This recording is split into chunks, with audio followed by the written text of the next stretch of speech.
Welcome to another episode of the Supply Chain Ambassador Podcast. I'm your host, Bruno, helping you navigate the world of supply chain in a fun and engaging way. On today's podcast, I want to learn a little bit more about logistics and material management, and I have someone great and phenomenal to help me understand that in the context of supply chain within the public service. Helping me to understand that today is Richard Quinn. Thank you very much, Bruno. I'm curious to know, what new and exciting projects are you currently working on? I guess the newest project, really, something that's not necessarily routine, is the Material Management Practitioner Initiative or project. And I coined the MMP term, Material Management Practitioner, because people that are doing material management within the material group and then outside of the Canadian Armed Forces are not all within one occupational group. We know there are at least 6 occupational groups within the public service that do material management related work. We have general technical, the GTs, EGs, ELs, CRs, and ASs. And we even have some engineers who will quietly tell you they feel they are material managers too, but they don't want to say that out loud because they're engineers. So we clearly have the majority of them are material management technicians. They've recently changed the term from supply tech to material management technician. So they're in there. But we have traffic technicians that are involved in the physical handling and movement and shipping of goods. And we have some technical specialists that do technical inspection, right? That's a material management function in some ways as well. And then we have logistics officers. All right. And I won't go into the other technical trades for the Canadian Forces, but so just on the public service side, it's quite varied, which is why I said we need to come up with something that captures 7 or 8 different occupational groups. So that's why I said material management practitioner. And the amount of material management practitioning somebody does is really dependent upon the role they have within their own organization. So this is why it's a challenge, because I've been asked to examine what we currently have as an existing training and development program for persons in the material management domain or stream of activity and see if there are any gaps. What's missing? Try to build the work areas such that somebody like yourself, if you wanted to spend some time in the material management domain, to expand your knowledge and especially the connectivity between the 2 domains. And then, okay, I've done that for 2 or 3 years. Now I'd like to go back in a more of a procurement focused domain. That's okay. On your way up from PG1 to PG6. And what we're looking to try to do is so that to reach the position of PG6 and eventually perhaps compete for an executive job, we want people to have the opportunity of working in both domains and still get to the PG6 level, as opposed to what is generally believed to be where if you want to be a PG6, you got to focus on procurement. That when we tell people there are a number of PG6s in the group today that don't have procurement focused portfolios and haven't done procurement at all, they're somewhat surprised. And part of the reason that the training and development of this project has stood up is that there hasn't been enough attention to what the material management domain specialists are doing and how they're doing it. And it's leading to observations from external groups like the Office of the Procurement Ombudsman or the Office of the Auditor General, primarily because we have them within our group and our department on an annual basis now for the past 6 years, doing audits of our material management and accounting processes. And we believe there are errors being made through either a lack of knowledge, a lack of training, and hopefully not a lack of caring on the part of our team members. But I was asked, Richard, we need to fix this. And this is part of the reason why I got pulled out of the job I was doing as the publications depot section head. They wanted someone who could take this on and figure out what is it that we still aren't doing well enough because we're not training people at all, or the training's not sufficient enough. So that's what our mandate is. And we just completed last week our very first focused working group with people who are in the role of supply manager. And we had participation from all the major EPM teams over within the material group. And we're into validating. We think you're supposed to be doing this based on But the supply administration manual says, do you do these things? Right? And it's yes, no, yes, no, yes, no, yes, no. If it's no, we got to think, wait a minute. If it says no, but it still needs to get done, how does it get done? We realize, and what we come to understand is that the people who have roles like RCO, Records Control Officer, Supply Manager, and Lifecycle Material Management / Technical Authority, the three people work almost like the three amigos. They all work together to get the material management side of things done fully and accurately. So we've completed a supply manager working group. We have the next series of working group. The next working group is specifically with technical authorities. And we're looking forward to that one because as a material management specialist, it's an area that's actually a little less known to me in terms of what is it that these tech authorities are doing. I can read the SAM and it says, hey, they have these responsibilities in this role, but now we're going to figure out, do they know what the SAM actually says they're supposed to be doing? And if not, then we're going to say, how do we fix this? Because this is why we're having mistakes, is because they don't even know they're supposed to be doing them. So we're in that discovery phase in the project. And that's the exciting part. The real work is, okay, now we figured we've got a problem. How do we actually solve it? And for me, that's not the fun part. For me, it's always, hey, what did I just learn today? But then when I have to fix the problem, well, then I go, oh, geez, I don't really want to. I'm much better at finding problems than fixing problems, put it that way.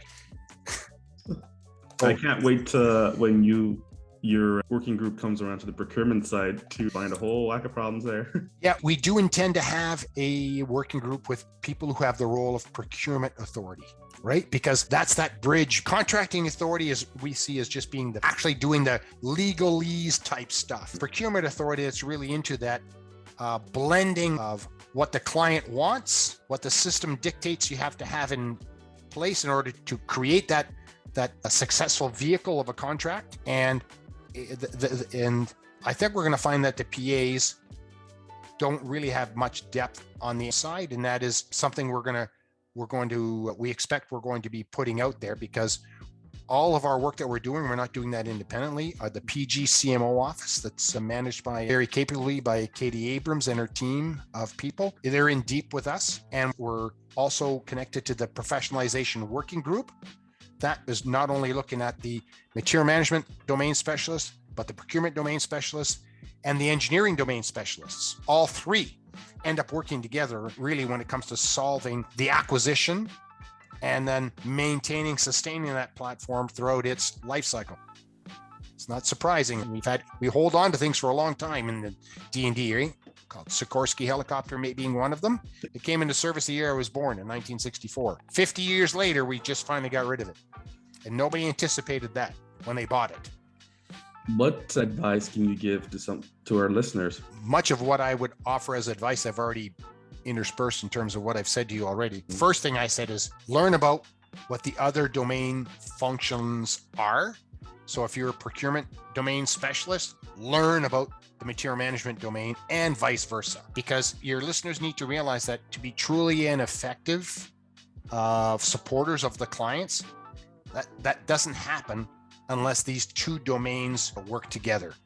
And in doing so, it affords anticipating what the other domain's needs are going to be, and then you can move forward with a requirement sooner rather than later, and you're more likely to get it right the first time if the two teams work together, as opposed to two solitudes and throwing things back and forth over the fence kind of deal. You got to know. So you have to know, like I said, the rules and the resources that the material management domain works with compared to what the procurement domain works with. If you understand the limitations and the constraints and the rules that each domain works under, then you know what you're going to be capable of delivering for the client. And ultimately, that's what a procurement specialist wants to do and a material management specialist do, is support the client, right? And you got to know that our solutions are never just singular domain. The two end up working together no matter what. You can't get stuff on the shelf unless somebody buys it. Yeah. My advice is learn what the other domain does generally, but more specifically, the rules and the resources that apply in that domain. Because then I know I can ask Bruno of this, because I know he can deliver on this, because it fits within his domain's rules and resources. So that's my major point of advice. The other one would be pursue getting the certification in procurement or material management that's managed under the Treasury Board Secretariat. It's currently got a certain format and requirements. It's in transition. It's going to be transitioning into something. I'm not at liberty to tell you what it is because nothing's been officially decided yet. In fact, I have a meeting about it, in fact, this afternoon, because I'm on that committee or that board as a departmental rep for the certification program. And take those courses that are offered for free through MMTC or CSPTS that are in the other domain, as well as in your own domain. Set aside time as part of your workday, invest in yourself, because it helps me want to help you if I know you're helping yourself at the same time. There's effort on your part. And I guess the last thing would be create what I call a master resume. Given the way the competitive process works within the public service, you're always having to submit brief descriptions of your experience as part of an application process.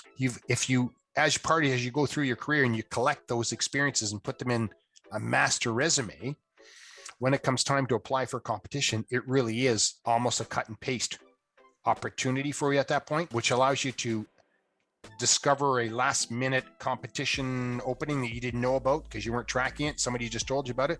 Oh, shoot, it closes tonight at midnight, like the Shared Services Canada one for PG2s. Yeah. It closes tonight. And that's happened to me where, oh, shoot, I forgot all about that. And because I had the master resume, I was able to collect what I would need in order to respond to the essential merit criteria. And then if they happen to ask you for asset qualification or asset criteria, you can pull that in. It makes it fairly simple to do. And then obviously, if you advance to a best fit interview as part of a process, having that master resume out there helps you put forth the best impression that you have the acquired depth and breadth of experience and knowledge that they're seeking, because you don't forget about it because you've made note of it in your resume.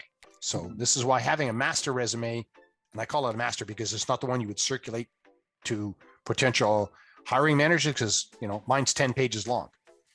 No one's going to read a 10-page resume, but I've got it set up so that it's broken up into experience, financial experience, HR experience, leadership experience, qualifications, training, education. So depending on the competition, I just pick and choose the pieces and throw them in there. And when I've shared that approach to my mentees that I've had over the last 4 years, I think almost every one of them has at least adopted that practice of maintaining a master resume. So in terms of advice, that's why I would offer to my fellow public servants that are looking to move up or laterally looking for a new opportunity. It helps them get a better chance. Note to self, start a master resume. Note to self, start a master resume. Exactly. Yeah. Any final call to actions to our listeners? In the end, set aside time to learn more about supply chain management. So if you're a specialist, that means procurement. If you're a procurement specialist, it means material management, and look at all elements of a supply chain, from planning and acquisition to material reception, material in use and operation and maintenance, to divestment, which has come to light. The whole issue of divestment. There are some very senior people in the department and in the government who've had to learn what the actual regulations are that govern, the idea, hey, we're just going to donate aid in the form of material to the Ukraine. Madame, monsieur, it's not as straightforward as you have made it seem, because we actually have regulations which you as members of the parliament have put in place that dictate what we can or cannot do or how we're supposed to do something. And if you find them cumbersome, well, I guess you'll have to do something about it, because we have to follow them. So it's not an instantaneous grab off the shelf, stick on an aircraft and fly it over to the Ukraine. In 24 hours, we drop ammunition on their doorstep. No, it's a little bit more involved. And the disposal part or the divestment part of our supply chain has come to light in terms of, hey, remember I told you the second R? We learn what the requirement is, right? Of aid to the Ukraine. The next part was the resources, capability and capacity. Got that part. Capacity, how much can we donate in terms of before we deplete ourselves? That's that part. But then it's the rules. Holy smokes. They come bang, smack ahead. Here are the rules of what it takes to donate material. No, monsieur, you don't actually have the authority to sign off on that. It takes the minister to sign off on it, or it takes a governor and council decision, cabinet decision to make that happen. So you figure out the time schedule now. If you want this done by, here are the rules. That's why I work on those 4 R's, right? Yeah. You need to know that those understanding what somebody wants of you is one thing, but saying, can I actually do it? Can I deliver the goods, so to speak? You're going to be restrained by the resources and the rules. So if you don't know what they are, learn them real quick, because then you're able to sit around a table and somebody says, hey, can I do this? You're going to be able to go, yes. Or maybe the answer is no, you can't. And I could certainly share with you a number of stories where my approach panned out, and I made certain people recognize that what they just said they wanted done could not be done. But because I knew the rules and the resources, I would say, duck, duck, duck, duck, duck. And they went, ooh, okay, we're going to take this back and we'll re-examine this. But if you ask me to do this, I can do that. You just asked me to do this, I can't do that. So I came back with, remember the redundancy? If you want me to do this, I can't. But if you wanted me to do that, I could. And that's because I studied the resources and the rules, and I had the plan B. If you can't have this, I can give you this. And they went, then we'll take that. Okay. So that's how I approach things. Wow. I've learned so much today. This is great and exciting. You can always call me independently outside of your podcast. Perfect. Thank you for that. I will leave off with the quote of the day from Eleanor Roosevelt, who was an American political figure, diplomat, and activist, who once said, "If life were predictable, it would cease to be life and be without flavor." And I think it just goes to a bit of our talking points today, where we can't stay in our bubble when it comes to supply chain. We've got to expand our knowledge and really see the whole picture beyond what our siloed function is. And it makes things more interesting, a little bit more unpredictable, but also very valuable to us all. The key word is chain. We're linked. We've all heard that analogy. We're only as strong as the weakest link. That is so true. You don't want to be the weakest link because you didn't take the time to know more that you have access to learn, right? When you don't have access to it, that's one thing. But if it's there and you don't take it up, then you become the weakest link in this supply chain. And nobody wants to be considered the weakest link. So, right? And no reference to the TV show, but use the dynamic. Don't be the weakest link. Don't be the weakest link. Exactly. Thank you, Richard.